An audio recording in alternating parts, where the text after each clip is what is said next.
ಸಂತೋಷಕ್ಕೆ ಹಾಡು ಸಂತೋಷಕ್ಕೆ. ಎಲ್ಲರೂ ಹೇಳ್ತಾರೆ ಶಂಕರ್ ಇರಬೇಕಿತ್ತು ಅಂತ, ಇದ್ದಿದ್ರೆ. ಆದರೆ ಒಂದು ಸಾಮಾಜಿಕ ಕಳಕಳಿ ಇವತ್ತು ಬೆಂಗಳೂರು ಉಗ್ರರ ಟಾರ್ಗೆಟ್ ಆಗ್ತಿರುವ ಹೊತ್ತಲ್ಲಿ ರಕ್ಷಣೆಯ ವಿಚಾರದಲ್ಲಿ, ಭದ್ರತೆಯ ವಿಚಾರದಲ್ಲಿ ಒಬ್ಬ ಸಾಮಾನ್ಯ ಪ್ರಜೆಗೂ ಯಾವ ರೀತಿಯಾದಂಥ ಜವಾಬ್ದಾರಿ ಇರಬೇಕು ಅಂತ ಹೇಳಿ ಇವತ್ತಿನ ಚಿತ್ರ ಜಗತ್ತಿನಲ್ಲಿರುವವರಾಗಲಿ, ಧಾರಾವಾಹಿ ದುನಿಯಾದಲ್ಲಿರುವಾಗಲಾಗಲಿ ಎಲ್ಲರೂ ಕೂಡ ನಾನು ಒಬ್ಬ ಭಟ್ರ ಥರ ಆಗಬೇಕು, ಒಬ್ಬ ಸುರೇಶ್ ಥರ ಆಗಬೇಕು, ಒಬ್ಬ ಸೂರಿ ಥರ ಆಗಬೇಕು ಅಂತ ಕನಸು ಕಾಣ್ತಾರೆ. ಆ ಜನ್ರೇಷನ್ಗೆ ನೀವೇನು ಹೇಳ್ತೀರಿ? ನವ ಯುವಕರಿಗೆ ಏನಾದ್ರು ಬುದ್ಧಿ ಹೇಳಿದ್ರೆ ಕಲ್ತ್ಕೊಂಡು ಹೊಡೆದ್ಬಿಡ್ತಾರೆ. ಸೊ ಹಾಗೆ ನಾನು ಎಲ್ಲರೂ ಬ್ಯುಸಿಯಾಗಿ ಅಂತ ಹೇಳ್ಬೋದು. ಓಕೆ, ನೀವು ಅಷ್ಟೇ ಬ್ಯುಸಿಯಾಗಿ. ಖಂಡಿತ ಬ್ಯುಸಿ ಆಗಿರ್ತೀವಿ. ಒಟ್ಟಾರೆಯಾಗಿ ಸಾಧನೆಯ ನೆನಪುಗಳನ್ನ ಹೀಗೆ ಬಿಚ್ಚಿಟ್ಕೊತಾ ಹೋಗ್ತೀವಿ. ಅಲ್ಲಿ ಕೇವಲ ನಾನು ಮುಂದೇನು ಮಾಡಬೇಕು, ಕಾಯ್ಕಿಣಿ ಒಂದ್ ಕಡೆ ಹೇಳ್ತಾರೆ, ನಾನು ಮುಂದೇನು ಮಾಡಬೇಕು ಅಂದ್ಕೊಂಡಾಗ, ತಲೆ ಕೆರ್ಕೊಂಡಾಗ ಉದುರಿದ ಹೊಟ್ಟು ಅದಲ್ಲ, ನಮ್ಮೊಳಗೆ ಹರಿದ ಬೆಳೆದ ನದಿಯೊಂದರಲ್ಲಿ ಆಗತಾನೆ ಹಾಕಿದ ಈಜು ಅದು ಅಂತ. ಪ್ರಾಯಶಃ ಸಾಧನೆ ಅಂಥ ಅನುಭವಗಳ ಸಾಗರದಲ್ಲಿ ಈಜಿದ ಒಂದು ಈಜು ಅಂತ ನಾನು ಭಾವಿಸ್ತೀನಿ. ಈ ಕಾರ್ಯಕ್ರಮಕ್ಕೆ ಬಂದು ಆ ಮೃದು ಮಧುರ ನೆನಪುಗಳನ್ನ ನೆನಪಿಸಿಕೊಂಡಿದ್ದಕ್ಕೆ, ಅನುರಣಿಸಿಕೊಂಡಿದ್ದಕ್ಕೆ ನೀವು 3 ಜನಕ್ಕೂ ಕೂಡ ಧನ್ಯವಾದಗಳನ್ನು ಸಲ್ಲಿಸ್ತೀವಿ. ಇದು ಸಾಧನೆಯ ನೆನಪು ಮೆಲುಕು. ನಮಸ್ಕಾರ.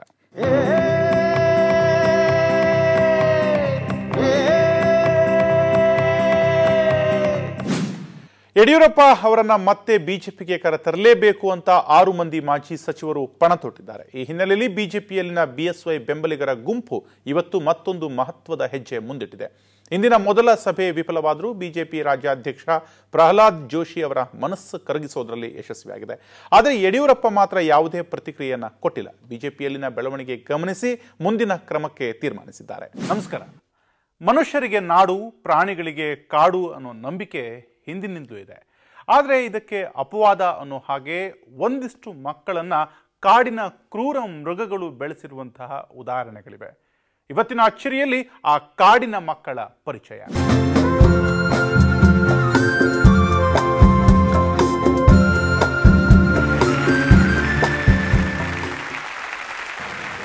ನಮಸ್ಕಾರ.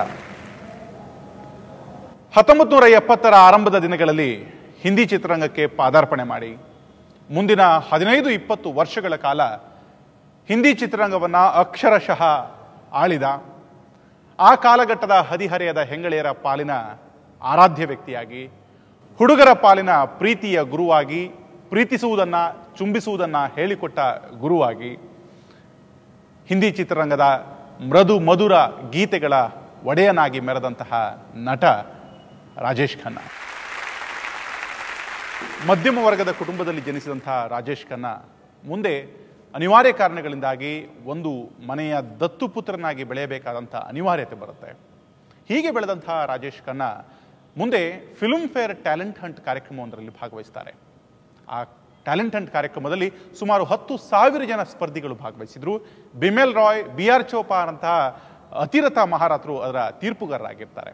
ಅಲ್ಲಿ ಮೊದಲಿಗರಾಗಿ ಆಯ್ಕೆಯಾಗಿ ಚಿತ್ರರಂಗಕ್ಕೆ ಪ್ರವೇಶವನ್ನು ಪಡೆದುಕೊಂಡಂತಹ ನಟ ರಾಜೇಶ್ ಖನ್ನಾ.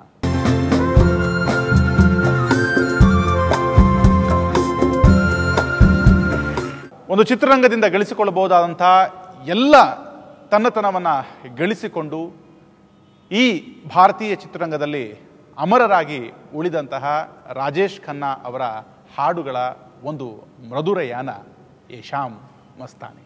ಮೇರೆ ನೈನಾ ಸಾವನ್ ಬಾದೋ शाम ना आए रहना बीती जाए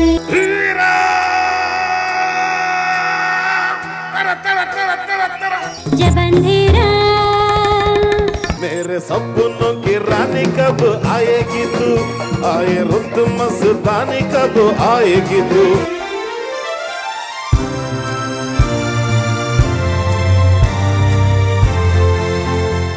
ಫಾದರ್ಸ್ ಡೇ ಅಂದ ತಕ್ಷಣ ಅಪ್ಪಂಗೆ ವಿಶ್ ಮಾಡೋದಾದ್ರೆ ಯಾವ ಸ್ಟೈಲಲ್ಲಿ ಮಾಡ್ತೀವಿ?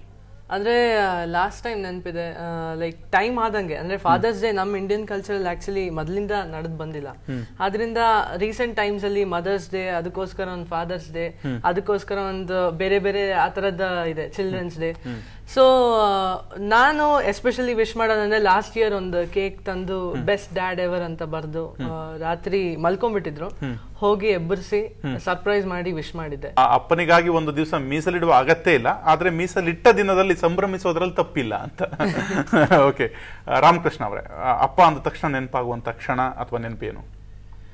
ಅಪ್ಪ ಅಂದ ತಕ್ಷಣ ನಮ್ಮನ್ನ ಬೆಳೆಸಿ ವಿದ್ಯಾಭ್ಯಾಸವನ್ನು ಕೊಟ್ಟು ನಮಗೆ ಒಳ್ಳೆಯ ಸಂಸ್ಕಾರಗಳನ್ನು ಕೊಟ್ಟು ಸಮಾಜದಲ್ಲಿ ಸತ್ಪ್ರಜೆಯನ್ನಾಗಿ ಮಾಡಿ ನಾವು ಎಷ್ಟೋ ಸಮಯದಲ್ಲಿ ಅಪ್ಪನಿಗಿಂತ ಹೆಚ್ಚಿನ ಸಾಧನೆಯನ್ನು ಮಾಡಿದ್ರು. ಯಾಕೆಂದ್ರೆ ಅವ್ರಿಗೆ ಹೆಚ್ಚಿನ ಅವಕಾಶ ಸಿಕ್ಕಿರಲ್ಲ. ಶ್ರೀಕಾಂತ್, ಸಾಮಾನ್ಯವಾಗಿ ಎಲ್ಲರಿಗೂ ಅವರವ್ರ ತಂದೆ ಮೊದಲ ಹೀರೋ ಆಗಿರ್ತಾರೆ, ಆದ್ರೆ ನಿಮ್ಮ ಕೇಸಲ್ಲಿ ಸ್ವಲ್ಪ ಉಲ್ಟಾ ಆಗಿದೆ, ನಿಮ್ಮ ಮಗನೇ ಹೀರೋ ಆಗ್ಬಿಟ್ಟ. ಒಬ್ಬ ಹೀರೋ ಮಗನ ತಂದೆಯಾಗಿ ಆತ ವಿಶ್ ಮಾಡಿದಾಗ ಏನ್ ಹೇಳ್ತೀರಿ? ಇಡೀ ವಿಶ್ವಕ್ಕೆ ಸಡ್ಡು ಹೊಡೆಯುವಂತ ರೀತಿಯಲ್ಲಿ ಬೆಳೆದು ನಿಂತ ಸೋವಿಯತ್ ಒಕ್ಕೂಟ ಅಷ್ಟೇ ಬೇಗನೆ ಪತನವಾಯಿತು. ಸಾಲದೆಂಬಂತೆ ಅದೇ ಕಮ್ಯುನಿಸ್ಟ್ ನಾಡು ಇಂದು ಪಾತಕಿಗಳ ಸಾಮ್ರಾಜ್ಯವಾಗಿರುವುದು ನಿಜಕ್ಕೂ ದುರಂತ. ನಮಸ್ಕಾರ. Hello sir. ಹಲೋ. ಹಲೋ, ನಮಸ್ಕಾರ.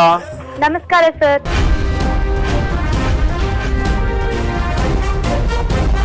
Right R wrong? ನೀವು ಕೊಟ್ಟಂತ ಉತ್ತರ ಸರಿಯಾ ಅಥವಾ ತಪ್ಪಾ?